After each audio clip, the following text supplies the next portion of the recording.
Welcome back, ladies and gentlemen. We're now delighted to be joined over the telephone by Dr. Ahmed Laithi Nassef, who's an international economic consultant. Dr. Ahmed, good afternoon to you, sir. Good afternoon to you, ma'am. Doctor, now let's talk a bit about the importance of, having an agenda to implement some of the outcomes of meetings such as the recent developments with regards to the BRICS group, for example. But any plan, or if we ever want to succeed, we need to have a plan, and for the plan needs to have different steps, which we call an agenda. Basically, what needs to be done, by who and by when. Once we have this, we crystallize our thinking. We have a clear vision to where we're going. In the past, sometimes we had a lot of good intentions and a lot of how we say, protocolic words and sentences, but no firm plan and agenda to where we are going. And it stayed at that. It didn't pass just the good words and the nice intentions, if you want. But having an agenda means that we are ready to execute. We're ready to walk the talk, and we know what we're talking about, and we plan to get it done. Absolutely. So this is the right thing to do, and definitely the right approach. Indeed, and we've seen Dr. Ahmed, the Prime Minister Mustafa Madbouli, speaking about the significance of, advancing efforts to establish an action agenda to guarantee equal access, specifically to financial resources, as well as technological resolutions. This in his address at the second high-level conference of the Forum on Global Action for Shared Development, which is being held in China. Participation between Egypt and China is quite strong in various fields. Tell me a bit about the importance of cooperation through, for example, entities like the BRICS when it comes to cooperation between Egypt and China. Well, to start with, China is on absolute value. It's the second largest economy in the world.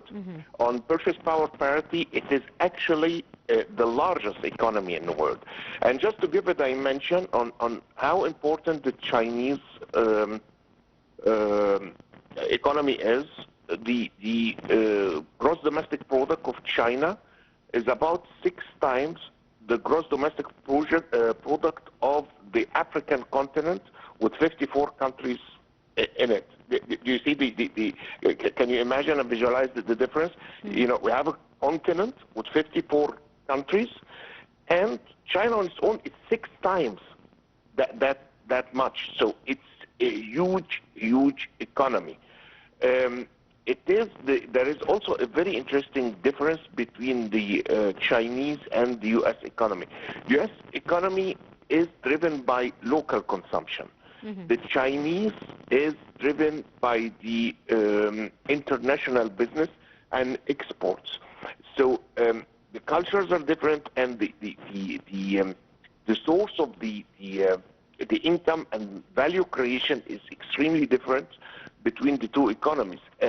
We aspire as an economy in Egypt that we want to generate export, we want to generate foreign direct investment, because this is what our economies need, and President Sisi have repeated this so many times, and he's absolutely right.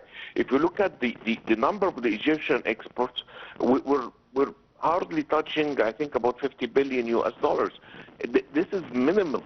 If you look at other countries in the region, they're exporting multiples of that, and if you divide this on the population that we have, it's really a mediocre number. And then we need to learn from the Chinese experience. And so many people do not remember, do not know.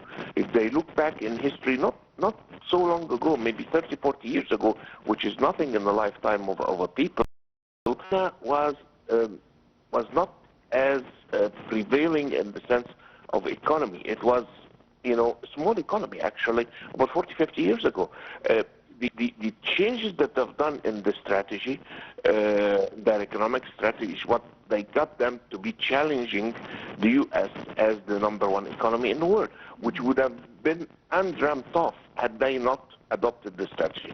President Sisi is leading the country to a similar strategy, to be a hub in the region.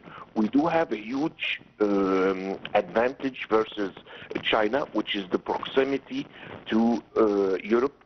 China is very far away from Europe. You know, a ship just, you know, for sake of comparison, would take like 2 months to come from China. We are in 2 days into the south of Europe. So we have plenty of land. So the cooperation between Egypt and China is very important for the Egyptian economy, and I think it will add tremendous value to us. Absolutely. On that note, I'd like to thank you very, very much. Our guest for the afternoon, Dr. Ahmed Nassef, who is an international economic consultant. Thank you so much, Doctor, for your time.